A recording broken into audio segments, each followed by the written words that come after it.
আসসালামু আলাইকুম। বাবর আজম কালকে ক্লিয়ার করে দিয়েছে নাহিদ রানাকে কেন প্রথম ম্যাচে খেলায় নেই, কেনই খেলায় নেই। দেখুন, আসলে তিনি টেস্ট ম্যাচ খেলে এসেছেন, তার একটা রেস্টের ব্যাপার আছে। তিনি দেখুন পরবর্তী যদি ম্যাচ যদি খেলে এখান থেকে তিনি একটা ভালো একটা ম্যাচ খেলতে পারবে। এখন দেখুন নাহিদ রানা যে নেটে যখন বল করছে, আমরা তার নেটের গতিটা মাপছি, তিনি প্রায় 160 গতিতে বল করছে।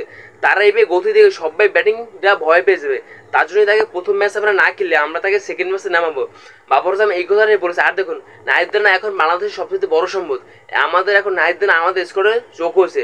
নাহিদ রানার জন্য আমাদের স্কোরটা এখন অনেকটা শক্তিশালী হয়ে যাবে। আর দেখুন আমরা প্রথমে অনেক কটা ম্যাচ হেরেছি। আর দেখুন নাহিদ রানার পরিবর্তে আমরা যাকে নামিয়েছিলাম তাকে এখন আমরা স্কোর থেকে বাদ দেবো। আর দেখুন নাহিদ রানা এখন সবচেয়ে ভালো একটা বলিং।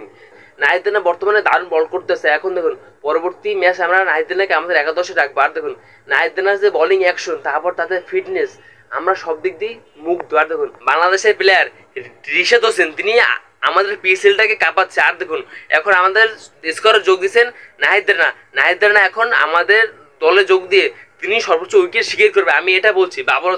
বাবর আজম ভাই নাহিদ রানাকে নিয়ে আরো অনেক কথা হচ্ছে, আপনারা সেই কথা শুনে অনেকটাই পাগল হয়েছেন। দেখুন নাহিদ রানাকে নিয়ে তারা অনেক স্বপ্ন দেখছে, নাহিদ রানাকে নিয়ে তারা পরবর্তী ম্যাচগুলো জেতার স্বপ্ন দেখে। আর দেখুন নাহিদ রানা বাংলাদেশের সবচেয়ে বড় সুপারস্টার, এটা মনে করেন বাবর আজম।